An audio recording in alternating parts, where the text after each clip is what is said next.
5 social proof myths and the truth about each. Let's do it. Myth number 1, more is more. Now, while it's true that it's not effective to share no social proof whatsoever on your website or your social media or wherever you're represented online, it's equally true that this is not about quantity over quality. I don't know about you, but sometimes I'll visit a website and it's so littered with long form testimonials or screenshots or video case studies, or maybe they have a gazillion and one logos of places that the website owner has been featured. It creates clutter. It's not terribly meaningful, and it actually makes it really difficult for you as the website visitor to sift through all of that and decipher what any of it means. Like, what's the message here? When it comes to using social proof effectively, whether that is a testimonial or any of the other examples I just gave, it's really about being intentional and thoughtful with what you're actually trying to convey. What do you want that social proof to do?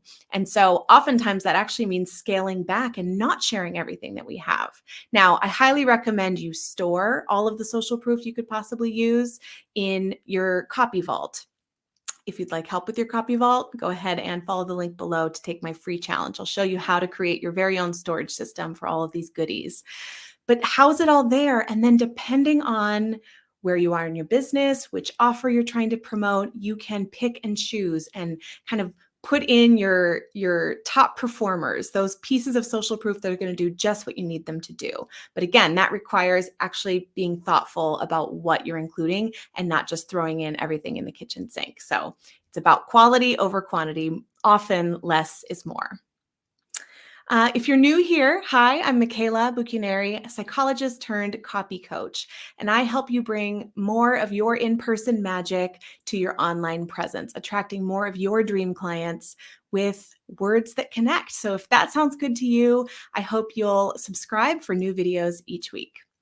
So I put up a call for questions about social proof on my Instagram, and you really came through as always. And so I found a lot of recurring myths and misconceptions in the questions that you were asking, and even just in my conversations with you online. So that's how I came up with this list here. I chose 5 of the most common or most potentially detrimental myths to debunk right away. But if there's any question you have that I haven't covered in this video, please drop a question below and I'll respond to you there.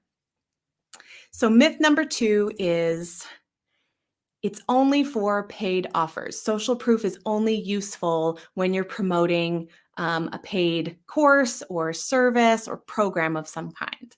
Not true. The reality is that social proof is valuable no matter what you're doing online. Social proof is valuable when someone first encounters you on social media, or if you have a free download, or you want to invite people to join your email list. I'm going to link below a blog post and video that I recently shared about a tech tool that I incorporated for the first time to great success in promoting a totally free new challenge that I'd created. The tech tool is Proof, and you can see a little demo of how I use it in that video. So I'll link that for you below. But social proof, if you really think about what it's designed to do, we're giving kind of proof of concept. We're giving a bit of a virtual character reference for the person and the offer that they're inviting you into. And so anything that you can do to lend credibility, to give a meaningful kind of vote of confidence for you and what you're offering, it's going to be beneficial. So that definitely is not exclusive to offers with a price tag attached to them. Myth number 3 is that social proof is a one and done endeavor. So because it can be kind of a process to request and compile and repurpose a testimonial, for example, or maybe a video case study or something, it can feel kind of like, it's almost like when we get our website copy done, right? It's like, oh, it's done. Okay, now I can relax. But in reality, to be really effective, social proof is something we should be incorporating into our ongoing workflow in our business. So I have recurring tasks in my project management tool that I use, Asana. You can check it out. I link it below. But there is there is something about having that reminder in my schedule on a weekly basis to go through and add new pieces of social proof to my copy vault, and then to sift through the social proof that I'm sharing in all of my online spaces and make sure that it reflects how I'm currently doing business, what I currently want to highlight or prioritize or kind of set out as representative of my business for the people that engage with me online, and whether it just really is speaking to kind of the current culture and environment in which I'm doing business. So this might mean going through and actually soliciting new testimonials or grabbing new screenshots from your comments on social media. Maybe it means taking a spin through places you've been featured, other kind of um, examples of your work that exist elsewhere outside of your own little ecosystem online, and then making sure that you're refreshing the social proof that you're sharing. It's going to help reiterate that notion that you and your business are alive, are dynamic, responsive to the needs of the market and to the people you're trying to reach.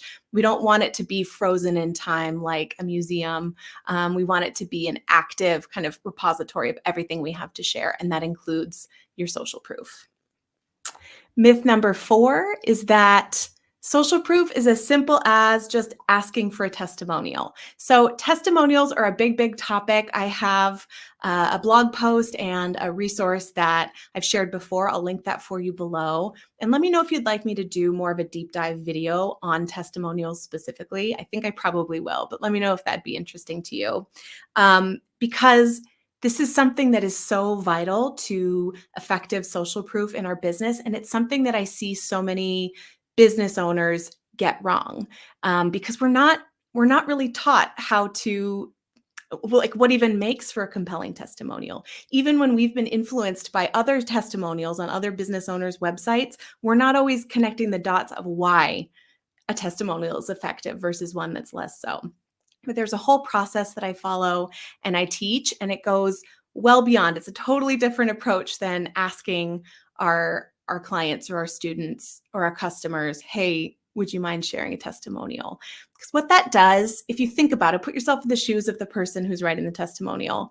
It doesn't offer a lot of specific guidance for what you're looking for, first of all, and it really doesn't give, it kind of like raises the bar of expectation. It's kind of like filling in.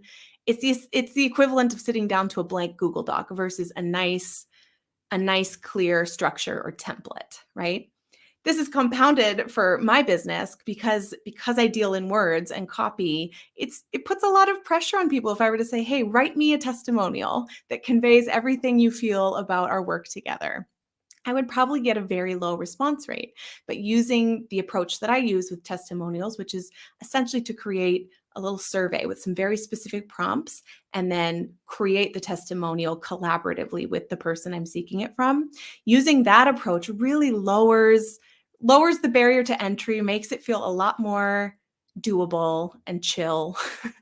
And it dramatically improves the quality of the social proof that I have to share. So social proof goes way beyond that, even within the realm of just testimonials. But social proof is about so much more than just a testimonial. There are a lot of different examples of ways that you can provide social proof for your business.